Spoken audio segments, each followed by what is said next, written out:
안녕하세요. 전북대학교 학우 여러분. 오늘 하루 어떻게 보내고 계신가요? 매주 목요일 박물관은 살아있다에서는 학우 여러분들과 함께 세계 유명 박물관들로 떠나 작품 속으로 빠져보는 시간을 가지려 합니다. 전 세계 사람들이 찾는 매력적인 박물관들, 그리고 예술작품 속 숨겨진 이야기들까지 저희와 함께 살아있는 박물관 속으로 떠나볼까요?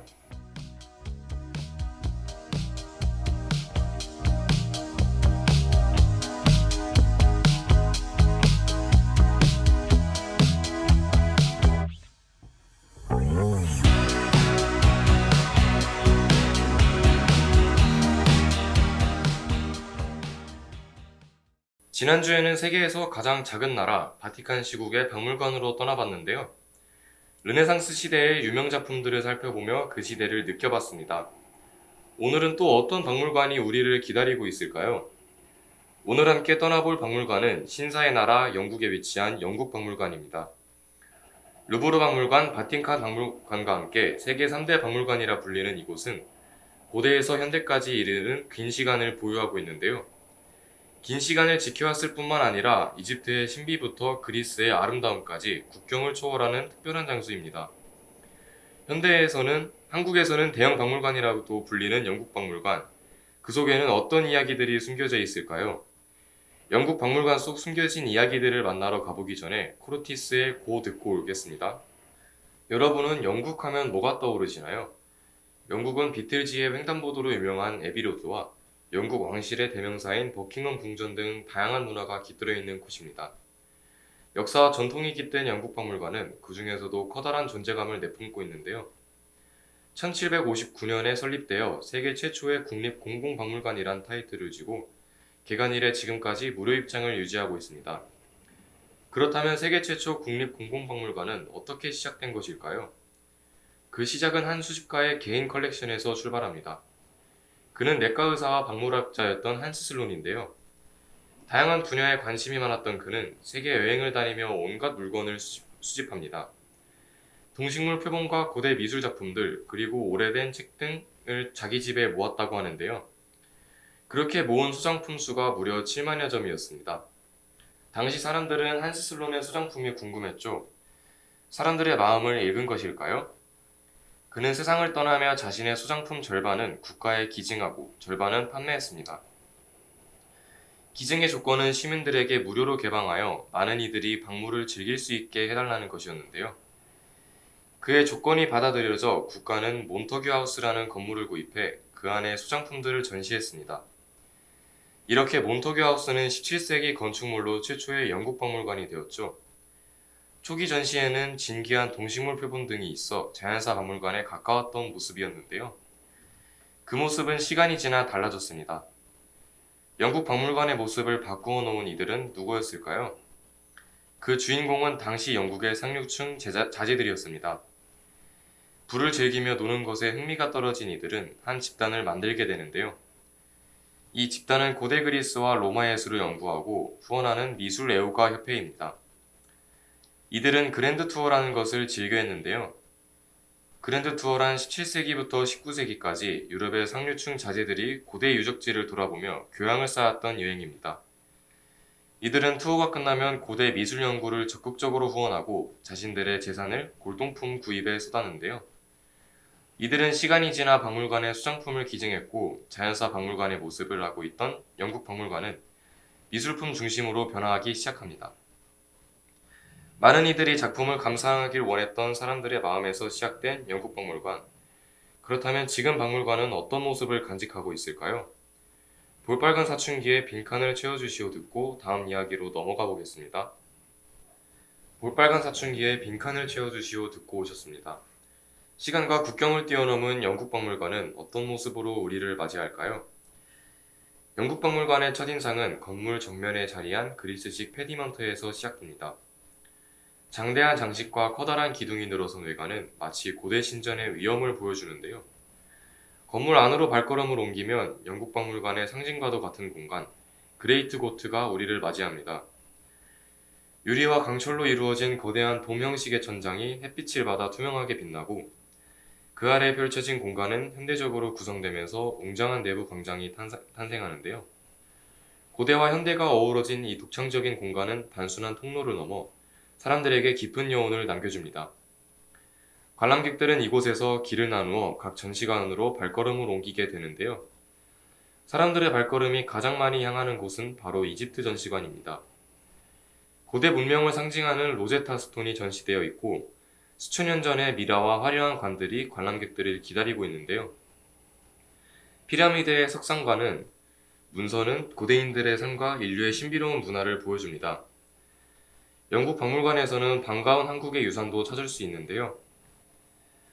아시아 전시관에 위치한 한국 전시실에서는 고려청자와 조선백자를 비롯해 우리의 전통유산이 세계 속에서 빛나고 있음을 느낄 수 있습니다. 아시아 전시관에는 한국뿐만 아니라 중국의 청동기와 도자기, 일본의 사무라이 갑옷, 그리고 인도의 불상이 한자리에 모여 있는데요. 다양한 나라의 작품들을 만나다 우리나라의 유산과 주변국들의 작품을 마주친다면 왜인지 반가울 것 같습니다. 다음 전시관인 영국, 유럽, 그리고 선사시대 전시관에는 다양한 금속 유물과 중세 유럽의 장식품들이 전시되어 있는데요. 이 공간은 영국인들의 역사와 정체성을 엿볼 수 있는 공간이기도 합니다. 이외에도 다양한 나라의 전시관들이 관람객들을 기다리고 있는데요.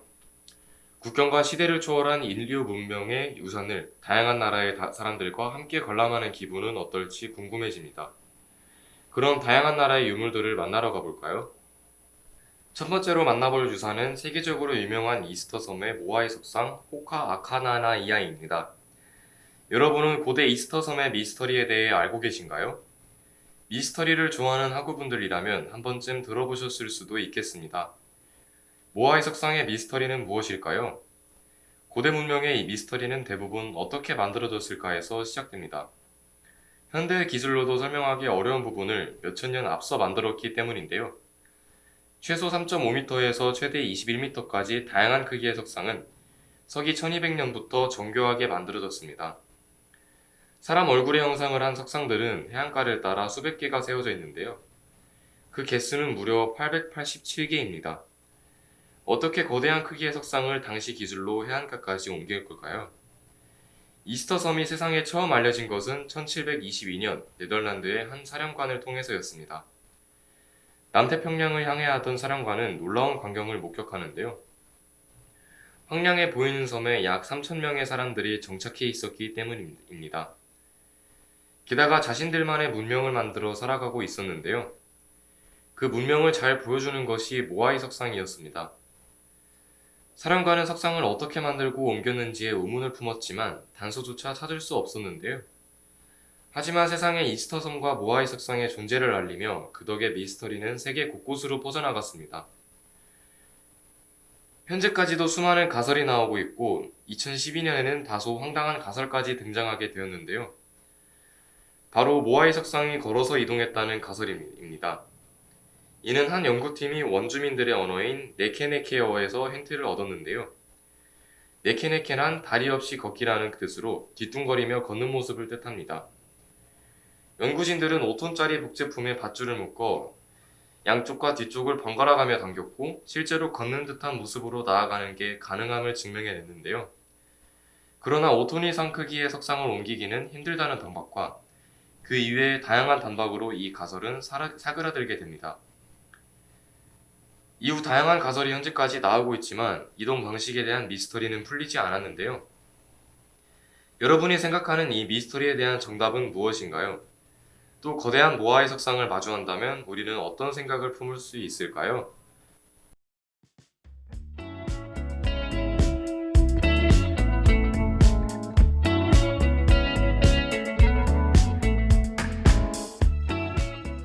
지금은 1시 34분. 여러분은 박물관이 재밌어지는 박물관은 살아있다와 함께하고 계십니다. 예술작품 속 과거 사람들의 숨겨진 이야기와 시간을 찾으러 저희와 함께 영국 박물관 속으로 떠나보는 건 어떠신가요?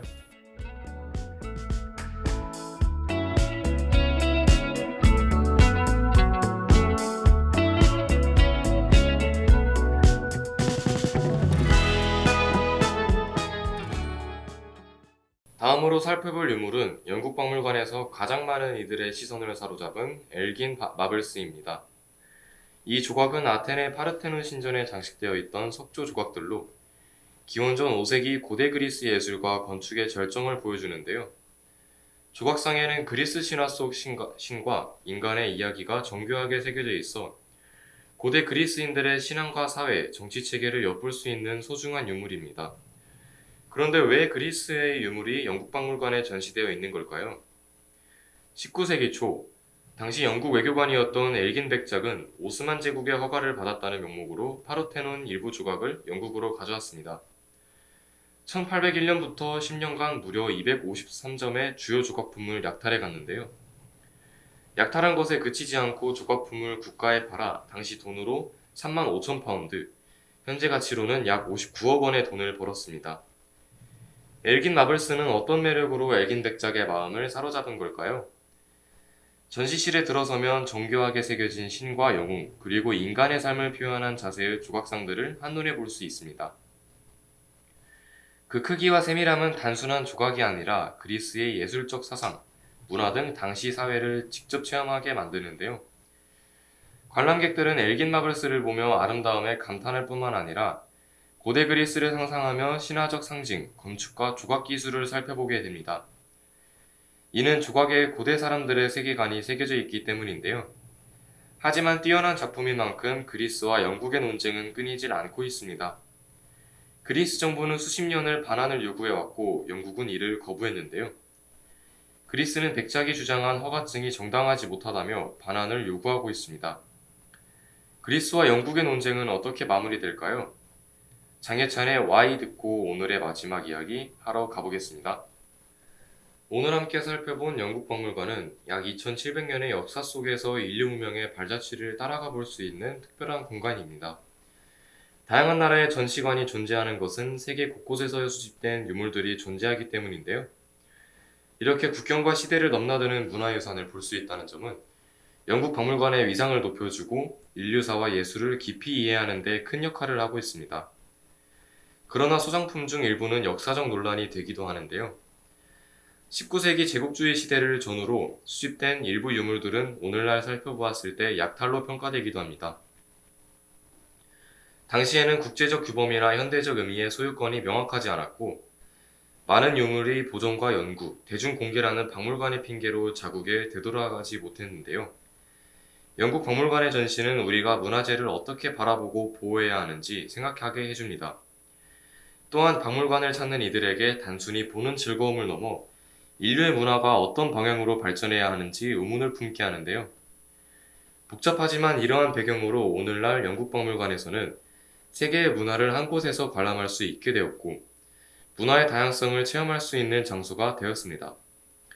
고대 그리스의 유물을 통해 그 시대의 건축과 조각 기술, 신화적 상징을 경험할 수 있죠. 이집트 전시관에서는 고대인들의 유물을 통해 그들이 생각했던 죽음에 대한 관념을 이해해보고 스스로 생각해보게 합니다. 또한 익숙하지 않은 나라들의 유물을 통해 새로운 시각을 얻을 수도 있는데요.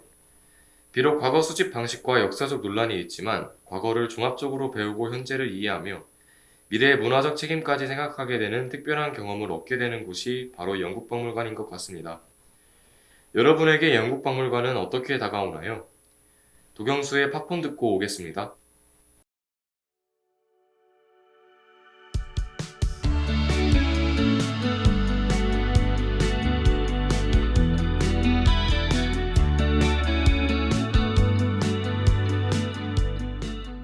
오늘은 모아의 석상에 대한 미스터리부터 엘긴 마블스까지 국경과 시간을 뛰어넘는 작품들을 만날 수 있었던 영국박물관으로 떠나봤습니다.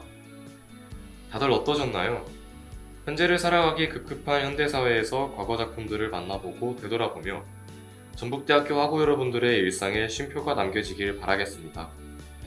지금까지 제작과 연출의 김예원, 기술의 정유경, 모니터 민유나, 그리고 저는 진행의 임채민이었습니다. 박물관은 살아있다는 여러분들과 떠날 색다른 박물관과 함께 다시 찾아올게요.